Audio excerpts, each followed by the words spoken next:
Hello World History 1 students, this is Mr. Everton and this is a video about the Byzantine Empire and early Middle Ages. This is what we sometimes refer to as post-classical civilizations. Hopefully this video will tell you all you need to know about Byzantine Empire and the early Middle Ages. So the Byzantine Empire is actually what was left of the Roman Empire. If you look at this map, the Byzantine Empire is the area that's in pink. This was the eastern part of the Roman Empire. Near the end of the Roman Empire, the Emperor Diocletian decided to split the Roman Empire in half. He thought it would be easier to run the empire that way.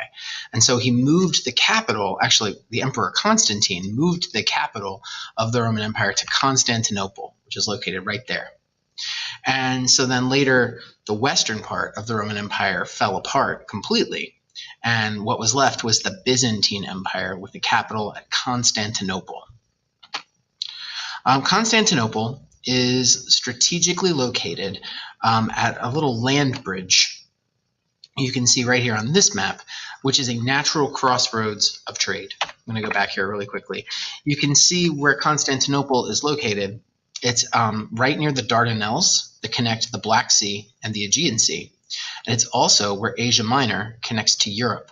And so a lot of people naturally travel through Constantinople. And that meant that Constantinople was very rich because people would stop at Constantinople to trade, and it made the merchants in Constantinople a lot of money.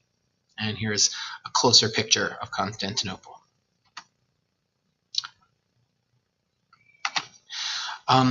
The most important emperor of the Byzantine Empire was Justinian. He's the most famous. You can see him pictured here. That picture is actually a mosaic, part of a mosaic of the Emperor Justinian. And you can see the individual tiles there that make up his face. The Emperor Justinian reconquered a large part of land that used to be part of the Roman Empire. So he was in the Byzantine Empire, and he started to reconquer parts of the original Western Roman Empire. He reconquered the Italian peninsula and North Africa. Unfortunately, later Byzantine emperors were very weak, and they were not able to keep the land that he was able to conquer. Unfortunately for him, I guess. And a more lasting achievement that Justinian had was called Justinian's Code. Justinian's Code was a law code, a set of laws. And what it was actually was Roman laws. Justinian got some Byzantine scholars to go through old Roman laws and to put them, organize them, and put them into a new book and make it easier for them to be used. And this is really important because many laws in European countries and in the United States today are in part based on these old Roman laws. And the reason why they're based on them is because we still have access to them because Justinian preserved them in Justinian's Code. If it wasn't for Justinian's Code, then laws in Europe and the United States would be very different. Okay, we're going to talk about three different kinds of Byzantine artwork. The first kind is pictured right here. These are called mosaics. They're very large. I know that these pictures aren't that large, but imagine that each of those pictures is taking up a huge wall in like a gym. Or they actually take up huge walls in churches. These are pictures of rulers, like the one on the top right is a picture of Justinian surrounded by some of his officials. And the one on the bottom left is a picture of the baby Jesus being held by the Virgin Mary. So mosaics could have either a religious subject or they could have the emperor as their subject. And they were made up of many, many small pieces of colorful tile that were plastered on the wall to make a design. This type of Byzantine artwork is much smaller. It's called an icon. These are three examples of icons. There are many different icons that were made during the Byzantine Empire. Icons are always religious. These figures pictured here are the Virgin Mary and the baby Jesus on the left and on the right. And in the middle is Jesus himself. So these were used in the Byzantine Church, which is called the Greek Orthodox Church. And they used these icons as part of their religious ceremonies. When they were having a church service, a lot of time, or if they were having a religious processional, they would take these paintings, which were not very large, and they would hold them up over their heads so that people can see them. And then the third type of Byzantine art is this building, the Hagia Sophia, which means Church of Holy Wisdom in Greek. And it is known for its huge dome, which you can see there. The Hagia Sophia was a cathedral that was the center of the Greek Orthodox Church, which again is the Christian church of the Byzantine Empire. You can see that later there are 4 towers that are added on the outside of the Hagia Sophia. You can see those 4 towers, I hope. Those are called minarets. And they were added when Constantinople was eventually conquered by the Ottoman Turks, who were Muslim. And when they conquered Constantinople, they turned the Hagia Sophia from a Christian cathedral into an Islamic mosque. So they made it a Muslim house of worship. And when they did that, they added Muslim minarets to make it a mosque.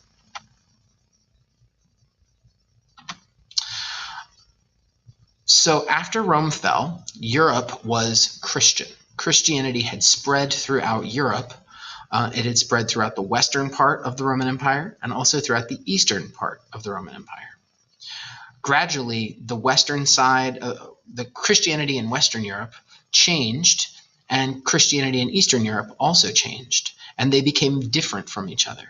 And gradually there were disagreements between the Western Church, or the Roman Catholic Church, and the Eastern Church, or Greek Orthodox Church, about how Christianity should be practiced. And this led to what we call the Great Schism. Schism means split or division. After the Great Schism, the Byzantine Empire practiced Greek Orthodox Christianity. It was located in the eastern part of Europe. It was centered in Constantinople, which was the capital of the Byzantine Empire. It was called the Orthodox Christianity. In their church services, the priests spoke Greek, and it was led by a bishop named the Patriarch.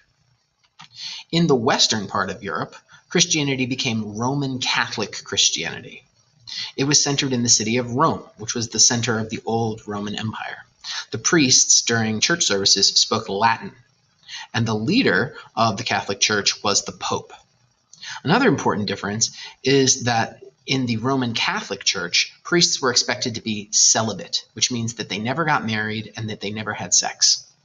In the eastern part of the Byzantine Empire, Greek Orthodox priests were expected to get married. So that's a big difference. What you see pictured here, the Byzantine Saint Cyril.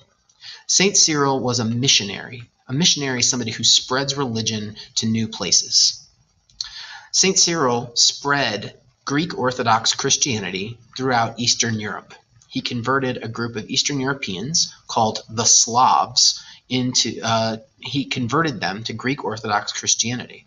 One of the ways he did this was by using the alphabet pictured on the left. That alphabet is called the Cyrillic alphabet. It's named after Saint Cyril, and it was originally based in Greek. So Saint Cyril adapted the Greek alphabet and made it something that he used to spread Christianity and Christian ideas and the Christian Bible to the people of Eastern Europe. This is important because throughout Eastern Europe and Russia today, the Cyrillic alphabet is still used, and the Cyrillic alphabet is used to write Russian. Now we're going to talk about Western Europe. In Western Europe, after the fall of the Roman Empire, there was no strong central government. The Roman Empire was a very strong central government, but after it fell, there was no strong central government. Instead, what you had was local government called feudalism. You can see here a painting of a feudal arrangement. You can see a castle where a lord lives, and then around the castle you can see land, and you can see peasants who are working the fields growing crops. The peasants make a deal with the lord of the castle that he will protect them, and in exchange they will work the land and they will grow food, and they'll give a lot of that food to the lord.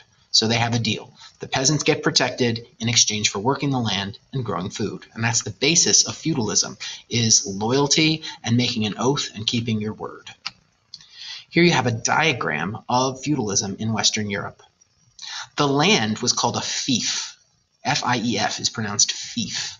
And so the king would divide up his land into fiefs, which he would give to people named vassals. And the vassal is just another word for lord who runs the land. And the vassal would run the land for the king. And then living on the land were serfs, and that's another word for peasant.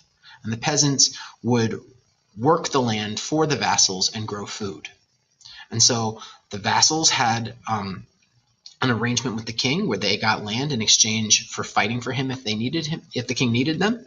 And the peasants had an arrangement with the vassals where they would grow food on the land in exchange for protection.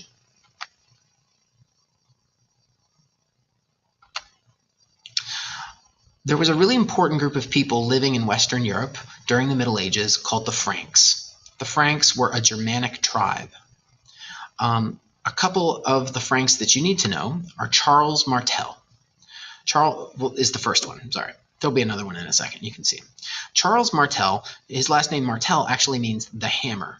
Charles Martel led the Franks in an important battle called the Battle of Tours, where he defeated a Muslim army. And when Charles Martel did that, it stopped the spread of Islam in Western Europe.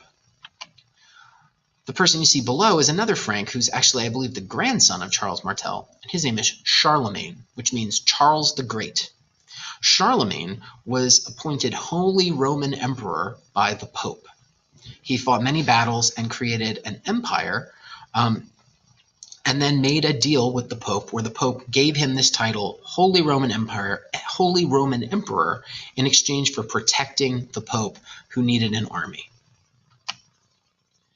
During the Middle Ages, monks, who were usually Catholic monks in Western Europe, lived in a place called a monastery. This is the inside of a monastery, and this is a specific room in the monastery called a scriptorium.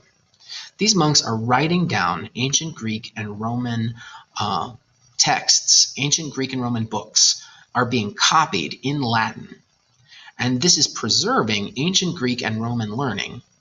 This is really important because later people were able to rediscover the learning of ancient Greece and ancient Rome by reading these books that were written by Roman Catholic monks.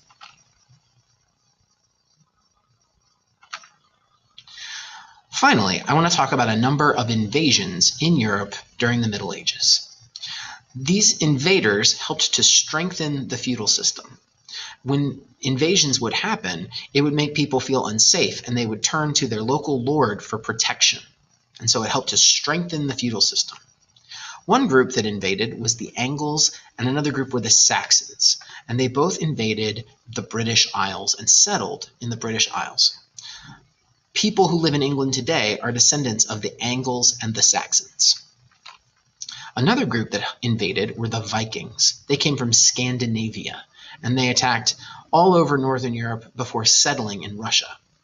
And a third group was called the Magyars, and they ended up settling in modern-day Hungary. These are people who rode horses and attacked people on horseback.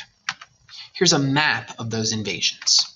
You can see the Angles and Saxons came from Northern Europe and went to the British Isles, the islands off the coast of Europe. You can see that the Magyars started off in Central Europe and moved further into Central Europe. And you can see that the Vikings started in Scandinavia and ended up settling in Russia.